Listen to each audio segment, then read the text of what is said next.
Hello friends, welcome to my YouTube channel Bundelkhand WiFi study. आज मैं आपके लेकर आया हूँ करंट अफेयर्स क्वेश्चन और आज है 19 मई 2020 के दिन। जितने भी करंट अफेयर्स के क्वेश्चन बन सकते हैं मैं वो सारे क्वेश्चन कवर कराऊंगा।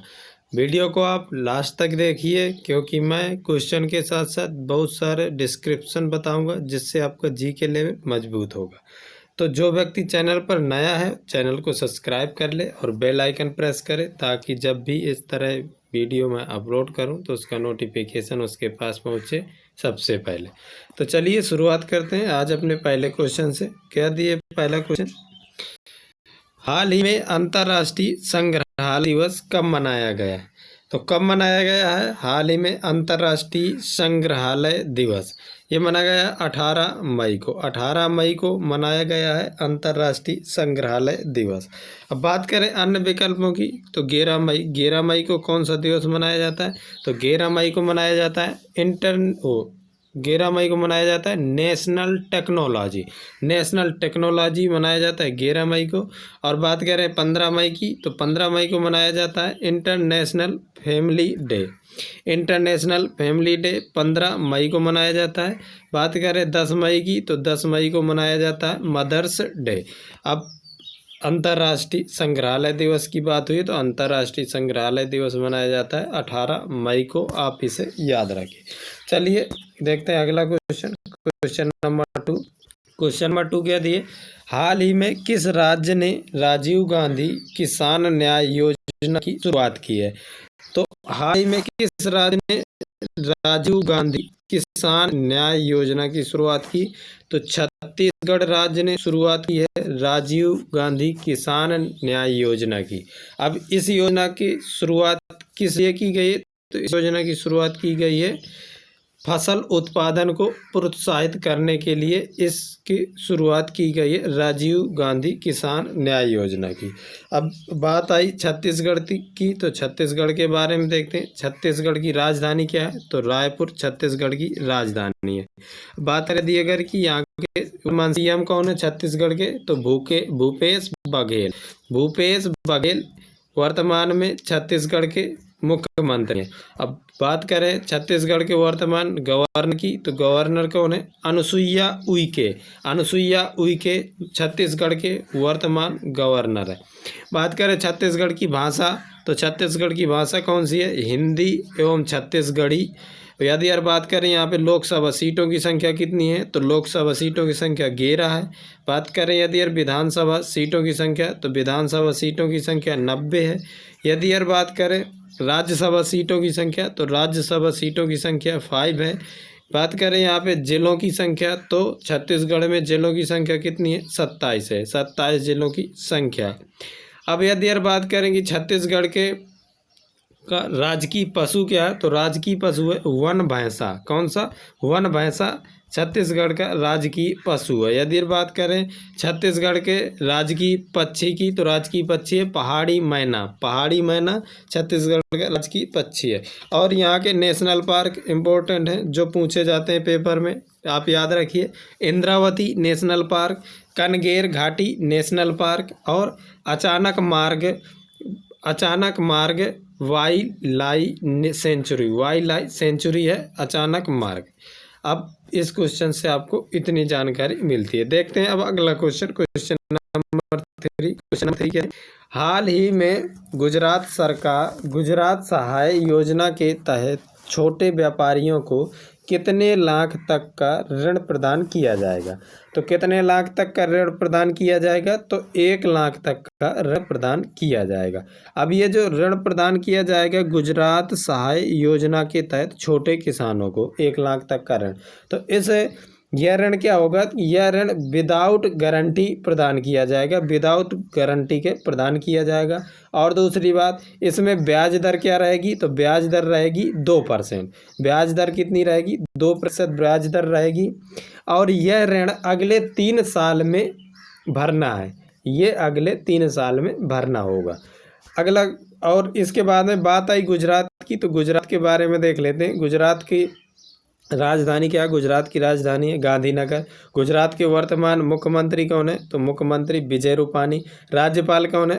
आचार्य देवव्रत। और यदि बात करें गुजरात का राज्य दिवस कब मनाया जाता है, तो राज्य दिवस मनाया जाता है 1 मई को। 1 मई को गुजरात का राज्य दिवस मनाया जाता है। यदि यार और बात करें गुजरात की, तो गुजरात के लोकसभा सीटों की संख्या 26 है यहाँ पे। यदि बात करें राज्यसभा सीटों की संख्या तो 11 है। विधानसभा सीटों की संख्या 182 है। जिलों की संख्या 33 है। जिलों की संख्या 33 है गुजरात में। यदि बात करें गुजरात का राजकीय पशु क्या है, तो भारतीय शेर यहाँ का राजकीय पशु है, भारतीय शेर। यदि बात करें पक्षी की, तो पक्षी है greater flamingo. Greater flamingo Gujarat का राजकीय पक्षी है। बात करें भाषा, तो भाषा यहाँ की कौन सी है, गुजराती है। गुजराती यहाँ की भाषा है। और यहाँ पे नेशनल पार्क हैं, 2 मोस्ट इम्पोर्टेंट जो बार बार पूछे जाते हैं, गिर नेशनल पार्क और नल सरोवर नेशनल पार्क। गिर नेशनल पार्क है और एक नल सरोवर, आप इन्हें याद रखिए। अगला क्वेश्चन नंबर 4 क्या दिए, हाल ही में किसने घोषणा की है कि कोविड-19 की वजह से वैश्विक अर्थव्यवस्था को 5800 से 8800 अरब डॉलर का नुकसान हो सकता है। तो किसने घोषणा की है, घोषणा की है एडीबी ने। किसने घोषणा की है, एडीबी ने घोषणा की है। तो एडीबी का फुल फॉर्म क्या होता है, Asian development bank.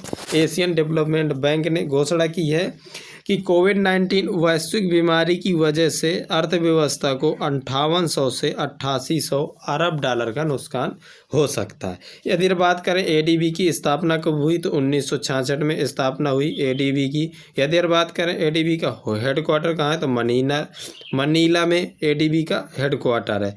Asian development bank का हेडक्वार्टर कहाँ है, मनीला में। मनीला कहाँ पड़ता है, फिलीपींस में।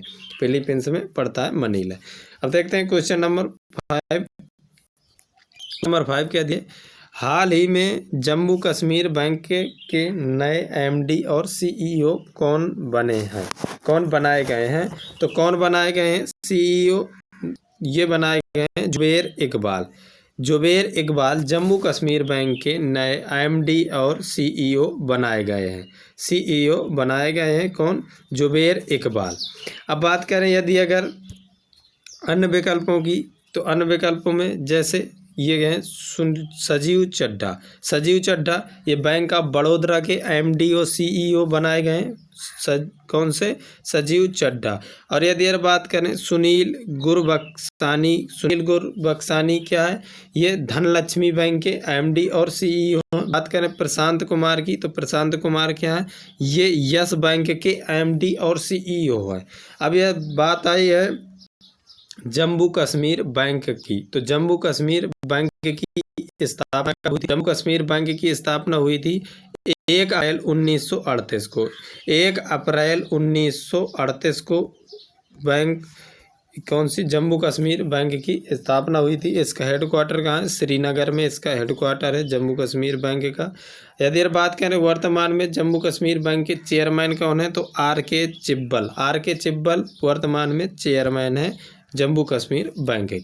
अगला क्वेश्चन नंबर 6। क्वेश्चन नंबर क्या दिए, क्वेश्चन नंबर 6 है, हाल ही में इजराइल के 5वीं बार प्रधानमंत्री कौन बने हैं। तो 5वीं बार प्रधानमंत्री कौन बने, बेंजामिन नेतन्याहू।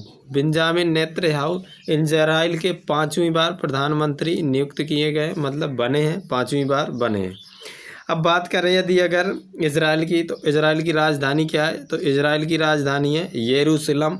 यरूशलेम इजराइल की राजधानी है। बात करें इजराइल की मुद्रा की, तो इजराइल की मुद्रा है Israeli new shackle. Israeli new shackle Israel की मुद्रा है।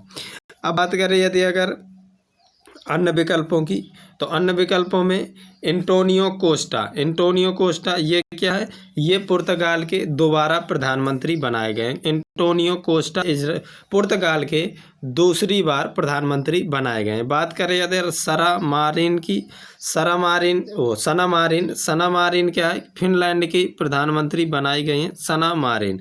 यदि यार बात करें जानेज जानजा ये क्या है, ये स्लोवेनिया के प्रधानमंत्री बनाई गई हैं, स्लोवेनिया के प्रधानमंत्री।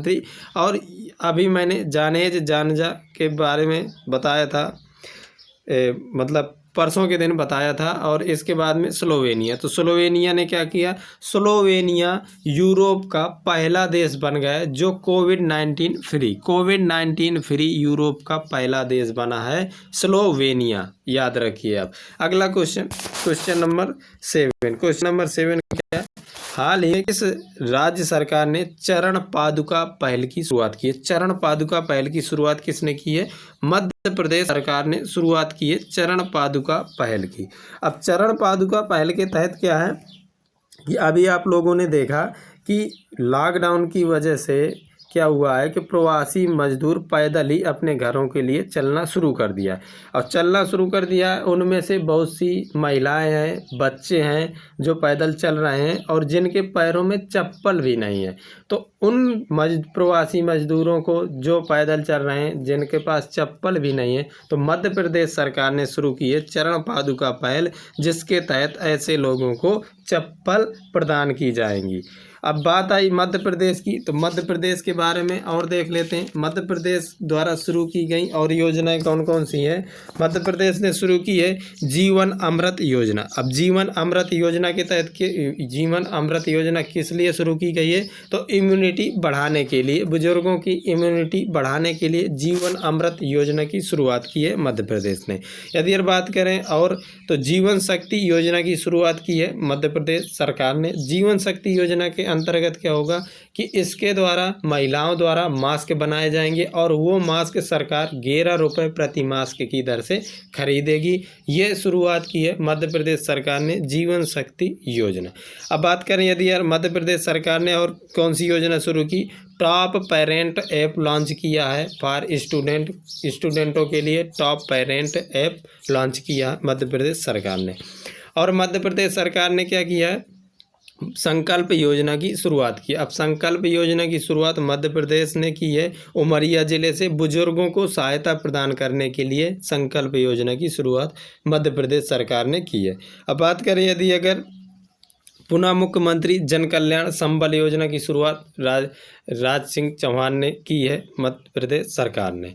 अब बात करें मध्य प्रदेश के बारे में, तो मध्य प्रदेश पहला ऐसा राज्य बन गया है जिसने मिड डे मील योजना को समाप्त करना शुरू कर दिया है। मध्य प्रदेश ऐसा पहला राज्य बन गया है। अब मध्य प्रदेश के बारे में और देखें तो मध्य प्रदेश की राजधानी क्या है, तो मध्य प्रदेश की राजधानी भोपाल है। मध्य प्रदेश के वर्तमान सीएम कौन है, शिवराज सिंह चौहान है। मध्य प्रदेश के राज्यपाल कौन है, लालजी टंडन है। मध्य प्रदेश में लोकसभा सीटों की संख्या कितनी है, तो 29 है। यदि बात करें राज्यसभा सीटों की संख्या, तो मध्य प्रदेश में 11 है। विधानसभा सीटों की संख्या 230 है।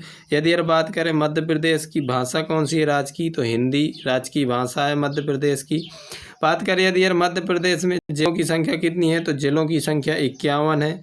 यदि बात करें मध्य प्रदेश का राज्य दिवस कब मनाया जाता है, तो 1 नवंबर को राज्य दिवस मनाया जाता है। मध्य प्रदेश का राजकीय पशु क्या है, तो बारहसिंगा राजकीय पशु है। राजकीय वृक्ष क्या है, तो दूधराज वृक्ष है। यदि राजकीय पक्षी दूधराज राजकीय पक्षी है। यदि बात करूँ मैं वृक्ष की, तो वृक्ष यहाँ का कौन सा, बरगद है, जिसे वट वृक्ष कहते हैं। वट वृक्ष यहाँ का मतलब मध्य प्रदेश का राजकीय वृक्ष है। यदि बात करें जनसंख्या घनत्व की मध्य प्रदेश के, तो मध्य प्रदेश की जनसंख्या घनत्व कितना है, 236 व्यक्ति पर किलोमीटर है वहाँ का मध्य प्रदेश का जनसंख्या घनत्व। यदि बात करें लिंगानुपात कितना है, तो लिंगानुपात 931 है मध्य प्रदेश का।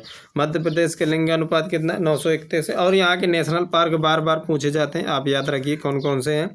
पंचमढ़ी, कान्हा, बांधवगढ़। पंचमढ़ी, कान्हा, बांधवगढ़, ये तीनों मोस्ट इंपोर्टेंट है, बार बार पेपरों में पूछे जाते हैं।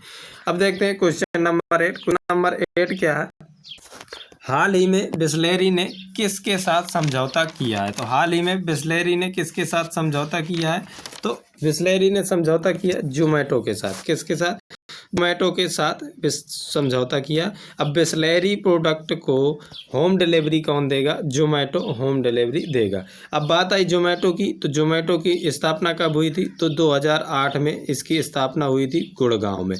गुड़गांव में इसकी स्थापना हुई थी 2008 में। गुड़गांव में ही इसका हेडक्वार्टर है। बात करें यदि अगर कि जोमेटो के वर्तमान सीईओ कौन है, तो वर्तमान सीईओ है देवेंद्र गोयल। देवेंद्र गोयल वर्तमान सीईओ है जोमेटो के। ओके, अगला क्वेश्चन नंबर 9 देखिए। नंबर 9 करें। हाल ही में भारत ने किस देश को 30,000 कोविड-19 टेस्ट किट प्रदान की हैं? तो किस देश को प्रदान की हैं? नेपाल को। नेपाल को भारत सरकार ने 30,000 कोविड-19 टेस्ट किट प्रदान की हैं। अब बात आई नेपाल की, तो नेपाल के बारे में देखते देते हैं। नेपाल की राजधानी काठमांडू, नेपाल की मुद्रा नेपाली रुपया, नेपाल के वर्तमान प्राइम मिनिस्टर कौन है? तो केपी शर्मा ओली। केपी शर्मा ओली वर्तमान प्राइम मिनिस्टर हैं। बात करें नेपाल के प्रेसिडेंट की, तो प्रेसिडेंट कौन है? तो विद्या देवी भंडारी। विद्या देवी भंडारी नेपाल की प्रेसिडेंट है। अब क्वेश्चन नंबर 10, अगला क्वेश्चन नंबर 10। हाल ही में किस मंत्रालय ने 400 करोड़ की DTIS योजना को मंजूरी दी है? तो कौन से मंत्रालय ने दे दी है? रक्षा मंत्रालय ने दे दी है 400 करोड़ की DTIS योजना को मंजूरी दे दी है। तो ये रहे आज के 19 मई के जितने भी मोस्ट करंट अफेयर्स के मोस्ट इंपॉर्टेंट क्वेश्चन बन सकते थे, मैं वो सारे कवर कर लिए हैं। वीडियो पसंद आए तो वीडियो को लाइक कीजिए और ज़्यादा से ज़्यादा लोगों के बीच में शेयर कीजिए। और जो व्यक्ति चैनल पर नया है तो चैनल को सब्सक्राइब करें, बेल आइकन को प्रेस करें ताकि उसको प्रतिदिन नोटिफिकेशन प्राप्त होता है। तो चलिए मिलते हैं अगली क्लास में, तब तक के लिए नमस्कार।